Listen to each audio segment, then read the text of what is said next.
Hello my dear students, welcome to Rajasthan academy.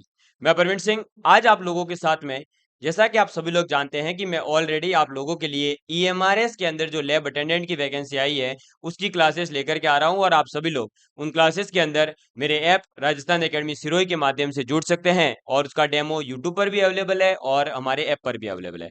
इसके अलावा Rajasthan lab assistant के लिए भी मैं प्रिपरेशन करवा रहा हूँ, जिसका कोर्स ऑलरेडी कंप्लीटेड है, लगभग 50% हो चुका है और बाकी रिमेनिंग चल रहा है। इसके अलावा राजस्थान के अंदर जो एलडीसी का एग्जाम होने वाला है फरवरी 2024 में, उसकी प्रिपरेशन भी करवा रहा हूं और राजस्थान एलडीसी एग्जाम में मैं ऑलरेडी सिलेक्टेड हूं। इसके बाद में अब जो देखिए आज मैं आप लोगों के लिए लेकर के आया हूं वीडियो, ये रहेगा ईएमआरएस यानी कि एकलव्य मॉडल रेजिडेंशियल जो स्कूलों के लिए वैकेंसी आई हुई है, उसके अंदर एक पोस्ट है जूनियर सेक्रेटरीट असिस्टेंट JSA। तो जूनियर सेक्रेटरीट असिस्टेंट का मतलब बेसिकली एलडीसी से ही है, ठीक है। मतलब जो एलडीसी का कार्य होता है उसी प्रकार का जेएसए का भी कार्य रहने वाला है। तो हमें अगर जेएसए की प्रिपरेशन करनी है तो सबसे पहले उसके सिलेबस का पता होना हमें चाहिए और कितने स्टेप है ये पता होना चाहिए। तो आपको बता दूं जेएसए के लिए 2 स्टेप है आपके। पहला एग्जाम होगा आपका रिटन, ठीक है, जो आप क्वालिफाई करेंगे। तो उसके बाद में आपको सेकंड टेस्ट देना होगा जो कंप्यूटर टेस्ट होगा, जिसके अंदर आपकी टाइपिंग टेस्ट की जाएगी हिंदी और इंग्लिश की, ठीक है। तो हिंदी इंग्लिश के स्टेप पर तो तब पहुंचेंगे ना, टाइपिंग के स्टेप पर, जब हम पहले रिटन एग्जाम क्वालिफाई कर पाएंगे। तो रिटन एग्जाम का जो सिलेबस है वो हमें अच्छे से समझना होगा और इस सिलेबस को समझते हुए हमें अच्छे से तैयारी करनी होगी, ठीक है। तो सबसे पहले इसके अंदर जो सब्जेक्ट दे रखी है उनके बारे में हम देखते हैं कि कौन कौन सी सब्जेक्ट है। रीजनिंग एबिलिटी है, क्वांटिटेटिव एप्टीट्यूड है, जनरल अवेयरनेस है, जनरल हिंदी है और जनरल इंग्लिश है, ठीक है। और इसके अलावा आपके है basic knowledge of computer operation. क्या है? Basic knowledge of computer operation. Clear है? ये जो है टोटल आपके पास 6 सब्जेक्ट। अब इसमें एक एक सब्जेक्ट की मैं आपको बातें बताता हूं कि किस प्रकार से क्या पढ़ना है और कैसे पढ़ना है। पहला है रीजनिंग एबिलिटी, यानी कि जो आपकी रीजनिंग, आपको पता ही होगा, मानसिक तर्क वितर्क के आधार पर जो क्वेश्चंस होते हैं उनकी बात करेगा, जिसमें आपको पजल्स देखने को मिलेगी, सिटिंग अरेंजमेंट पर बेस्ड क्वेश्चन होंगे कि अगर ऊपर से 13वें स्थान पर, नीचे से 14वें स्थान पर है तो बताइए टोटल कितने बच्चे हैं। और अगर जो है इसके आगे 2 बच्चे हैं, इसके पीछे 2 बच्चे हैं, इसके आगे इतने हैं, तो ये बताइए कौन सा स्थान पर बैठा होगा। डाटा सफिशिएंसी पर बेस्ड क्वेश्चन होंगे, स्टेटमेंट बेस्ड जो क्वेश्चंस होते हैं वो होंगे, ठीक है, जिसमें एक कथन दे रखा होगा, एक कारक दे रखा होगा, आपको बताना है कि ये कथन इसकी पुष्टि कर रहा है या नहीं कर रहा, दोनों सही है या दोनों गलत है या एक सही है और दूसरे पर उसका संबंध है, इस प्रकार के। फिर इनइक्वलिटी बेस्ड क्वेश्चन आते हैं, जिसमें आपको इनइक्वलिटीज को फॉलो किया जाएगा। जैसे ये लिखा हुआ है 2 > > 1, तो क्या ये स्टेटमेंट सही है? क्या ये इनइक्वलिटी है? हाँ, ये इनइक्वलिटी तो है, लेकिन ये स्टेटमेंट सही नहीं है, ये गलत हो गया। क्यों? क्योंकि 2 जो है 1 से बड़ा है लेकिन ये इक्वल नहीं हो सकता। तो इस टाइप के जो इनइक्वलिटी बेस्ड क्वेश्चन होते हैं वो आएंगे। ब्लड रिलेशन यानी जो रक्त संबंध से संबंधित क्वेश्चन है वो आएंगे। सीक्वेंस एंड सीरीज के क्वेश्चंस रहेंगे। डायरेक्शन टेस्ट बेस्ड क्वेश्चन रहेंगे। एसेशन एंड रीजन के क्वेश्चन रहेंगे। और वेन डायग्राम, जिसके अंदर आपने देखा होगा ये लिखा हुआ है फिर ये लिखा हुआ है, तो ये एक भाग हो गया, ये 2 भाग हो गया और ये जो बीच वाला भाग है ये दोनों के अंदर आने वाला भाग है, ठीक है। ये क्या हो जाएगा? दोनों के अंदर आने वाला भाग हो जाएगा। तो इस प्रकार के जो वेन डायग्राम बेस्ड क्वेश्चन आएंगे वो भी आपके आने वाले हैं रीजनिंग एंड एबिलिटी में। सबसे अच्छी बात यह है कि जो भी विद्यार्थी लैब अटेंडेंट की प्रिपरेशन कर रहा है, चाहे जूनियर अकाउंटेंट, इसके अंदर जो वैकेंसी आई है ये वाली है ना, वो राजस्थान वाली जूनियर अकाउंटेंट अलग है, यहाँ पर मैं ईएमआरएस के जूनियर अकाउंटेंट की बात कर रहा हूँ। तो रीजनिंग एबिलिटी का सिलेबस दोनों के अंदर सेम है, यानी रीजनिंग का सिलेबस जूनियर अकाउंटेंट के लिए, जूनियर सेक्रेटरीट असिस्टेंट के लिए और लैब अटेंडेंट तीनों के लिए सेम रहने वाला है, ठीक है। इसके बाद में इसमें दूसरी सब्जेक्ट कौन सी आ जाती है? Quantitative aptitude. क्वांटिटेटिव एप्टीट्यूड मतलब आपका मैथ्स। क्या आ जाएगा? मैथ्स, गणित, जिसके अंदर आपको पढ़ना है रेशियो एंड प्रोपोर्शन, अनुपात और समानुपात, time and work, profit and loss, problems on age, number system, decimal fraction, time and distance, HCF LCM, percentage, simplification, average, simple and compound interest, mixer and alligation, data interpretation, इस पर based question आने वाले हैं।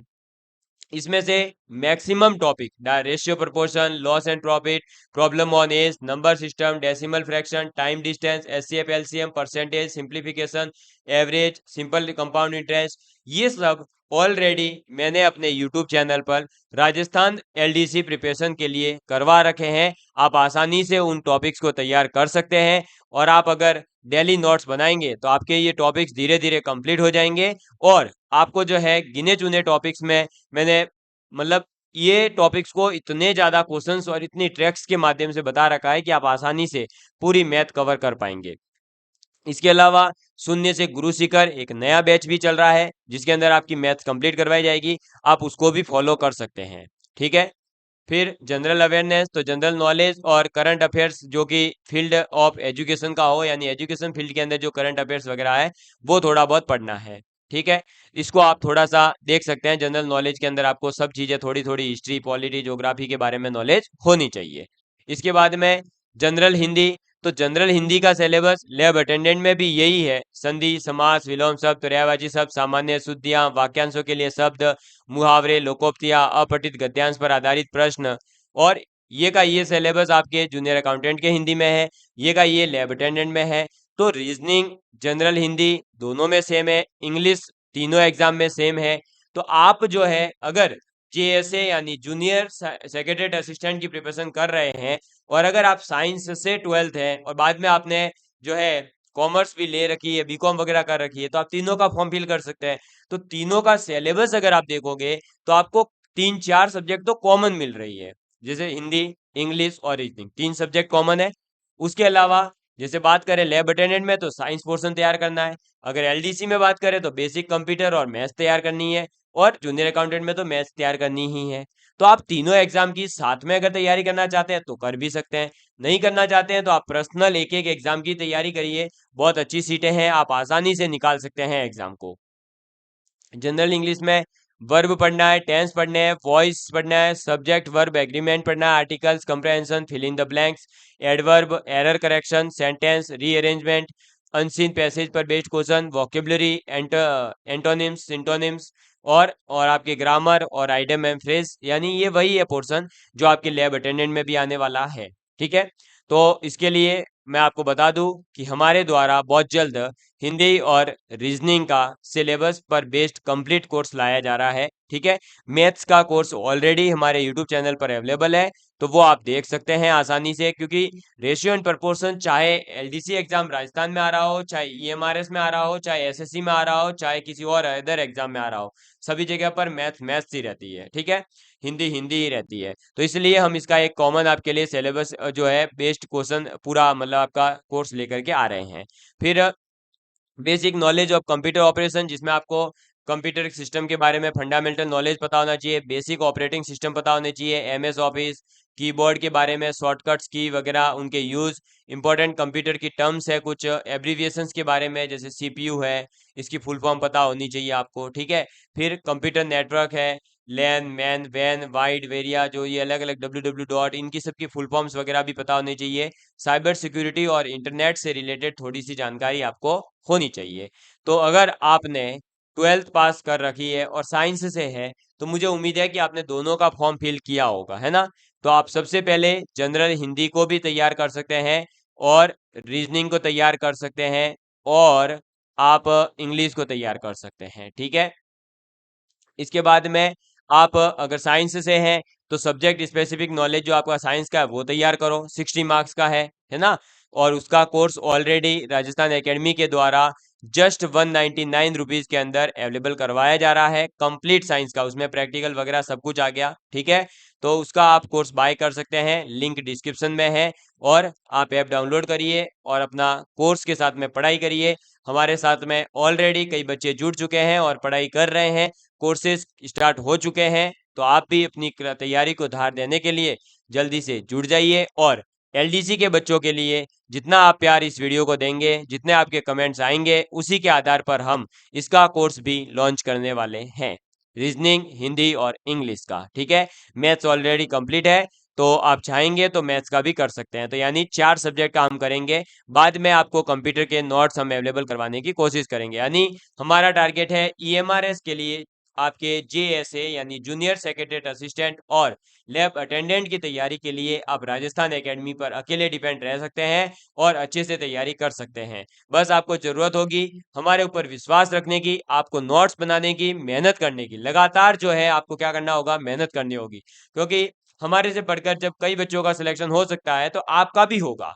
बस जरूरत किसकी है, लगातार आपको भी उन्हीं की तरह मेहनत करने की और जो बातें बताई जा रही है उन चीजों को फॉलो करने की। इस सिलेबस की पीडीएफ हमारे टेलीग्राम चैनल पर अवेलेबल है। इसके अलावा कहाँ कहाँ पर आपके ईएमआरएस विद्यालय हैं, जैसे राजस्थान में टोटल 30 है, कितने हैं, 30 स्कूल्स है। अब कहाँ कहाँ पर है और कौन से जिले में है उसकी पूरी डिटेल मैंने लिस्ट जो है हमारे टेलीग्राम पर अवेलेबल करवा रखी है। तो आप राजस्थान एकेडमी नाम से सर्च करके भी डायरेक्ट जुड़ सकते हैं, अदरवाइज आपको लिंक डिस्क्रिप्शन में दे ही रखा है, ठीक है। इसके अलावा आप किसी भी प्रकार की सहायता चाहते हैं तो आप मेरे से जुड़ सकते हैं। मैं आपको अच्छे से तैयारी करवाने में पूरी सहायता करूंगा, क्योंकि मैं खुद ऑलरेडी आपको पहले भी मैंने वीडियोस के माध्यम से बता रखा है मेरी कंप्लीट डिटेल। तो आप मेरा वीडियो देख सकते हैं मेरी हिस्ट्री के बारे में। बाकी आपको बता दूं, मैंने भी 7 से 8 एग्जाम्स अलग अलग क्वालिफाई कर रखे हैं, तो उन्हीं का नॉलेज, उन्हीं के एक्सपेरिमेंट के बेस पर आपको जो है स्ट्रेटजी के माध्यम से अच्छे तरीके से तैयारी कैसे करनी है वो बताना चाहता हूं और आपकी सहायता करना चाहता हूं। चलिए, तो ये जो सिलेबस है आपने देख लिया होगा। तैयारी के लिए क्या करें, तो अगर आप सिर्फ और सिर्फ इसकी तैयारी कर रहे हैं तो सबसे पहले उस पोर्शन को कंप्लीट करें जो आपका वीक है, क्योंकि अभी आपके पास टाइम है, आप अच्छे से कर सकते हैं। उसके अलावा हिंदी और इंग्लिश के लिए रेगुलर, विलोम शब्द, पर्यायवाची शब्द, सामान्य शुद्धियां, मुहावरे, लोकोक्तियां, इनको डेली 5-5 10-10 5-5 10-10 हिंदी और इंग्लिश दोनों में ही डेली याद करते रहे। जैसे इंग्लिश में इंटोनिम, सिनोनिम्स, वोकेबुलरी, ग्रामर, ये पोर्शन जो है कोई एक दिन में तैयार नहीं होता है। आपको रेगुलर क्या करना होगा, दिन के 5-5 याद कर लो तो भी आप 2-4 महीने में है ना बहुत अच्छी वोकेबुलरी तैयार कर लोगे हिंदी और इंग्लिश की, है ना। ऐसे तैयार करो। गणित के अंदर क्या करो, एक टॉपिक लेकर बैठो, एक दिन में उसके जितने भी कॉन्सेप्ट है, जो भी ट्रिक्स है, कॉपी में लिख लो। बाद में उस पर बेस्ड क्वेश्चन करो, और जब नेक्स्ट टॉपिक तैयार करने जाओ तो पहले उस टॉपिक को पढ़ो, फिर दूसरे टॉपिक के ऐसे ही शॉर्ट नोट तैयार करो, फिर आगे बढ़ो। कंप्यूटर के अंदर जो भी एब्रीविएशंस वगैरह है वो याद करो, उनको बार बार लिखो। दिन की 2-2 4-4 याद करोगे तो ऑटोमेटिकली याद हो जाएगी आपको, ठीक है। और रीजनिंग के लिए तो क्वेश्चन प्रैक्टिस ही करनी पड़ेगी। रीजनिंग के अंदर कोई ट्रिक्स वगैरह है कुछ टॉपिक्स की, जैसे कि ब्लड रिलेशन में क्वेश्चन कैसे फास्ट करना है, डायरेक्शन टेस्ट में आपको क्या करना है, एसेशन रीजन में कैसे करना है, वेन डायग्राम कैसे समझना है, तो इनके एक एक दिन के एक एक क्लास में आप इनको आसानी से समझ सकते हो। और अगर आप कंप्लीट तैयारी हमारे साथ करना चाहते हैं तो हमारे ऐप को डाउनलोड करिए और कोर्स बाय कर सकते हैं। तो love you all of you, please take care, please share with your friends. Jai Hind, जय भारत, और आप सभी लोगों को ऑल द बेस्ट आपकी आगे की जर्नी के लिए। धन्यवाद।